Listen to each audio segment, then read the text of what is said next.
Motivational Sessions. I'm your host, Miss Nay UK, and today I'm joined with the one and only Zek Snaps. How are you doing today? How are you feeling? I feel great, you know. I feel absolutely great. I feel like it's been a productive winter. Everything's been going well, to be fair. And I feel there's just been a lot of high adrenaline within my, how should I say, my body, because there's so much things going on. Okay, give me 3 words that describe Zek. Creative, inspiring, and I say astonishing. And why do you say astonishing?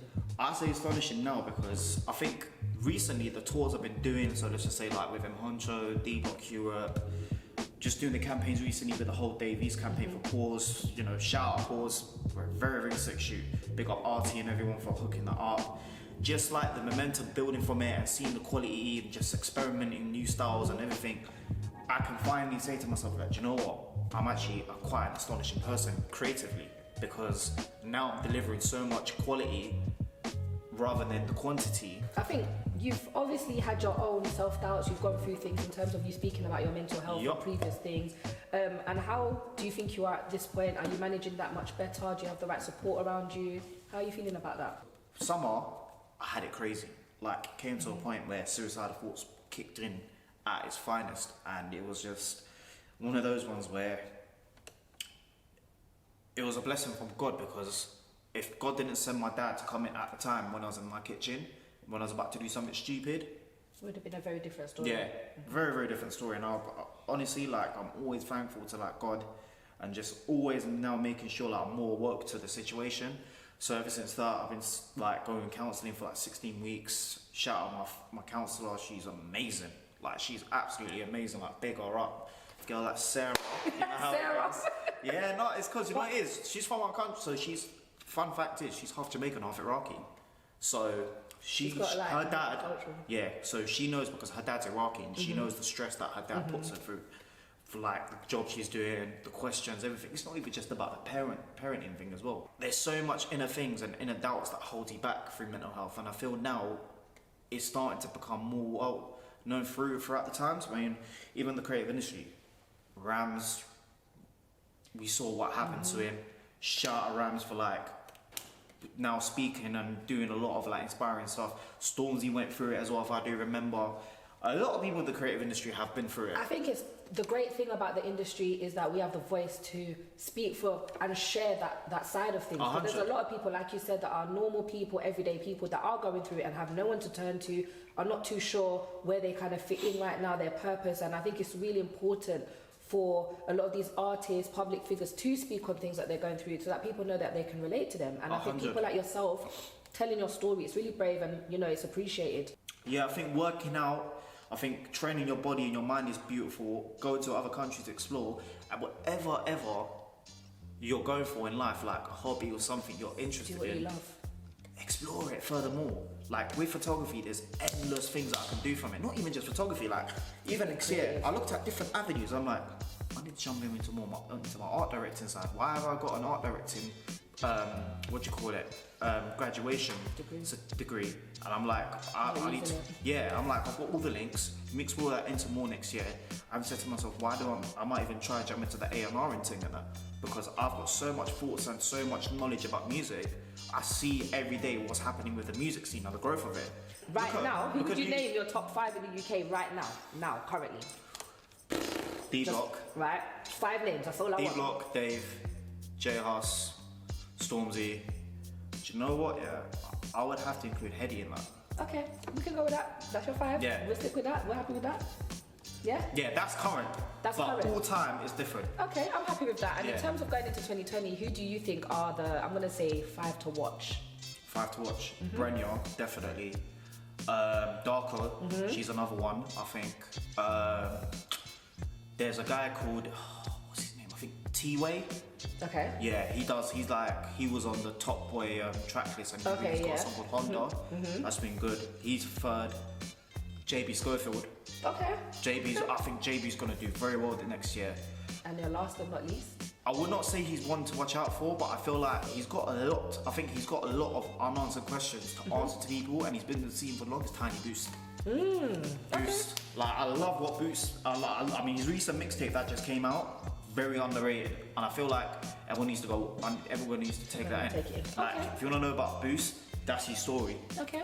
What has been your favourite shoot so far? Oh my god.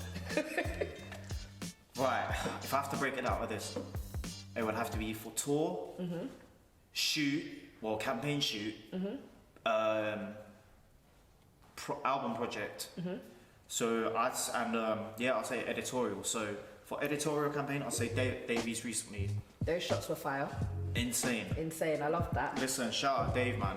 What a guy to work with. First time in London as well, you know. Really? First ever time. That was his first ever like editorial in London. So you did a good job on that. I mean, he was in a great mood that day.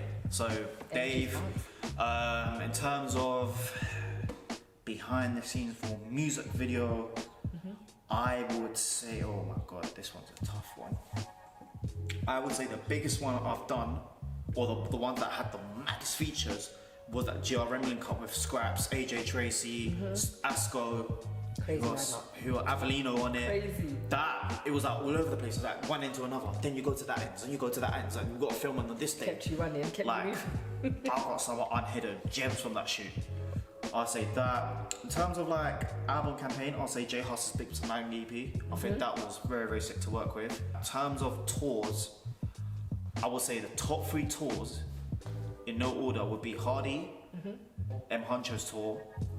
I'll say D Block as well. Okay. And in terms of my favorite ever like show ever captured, I would say it would be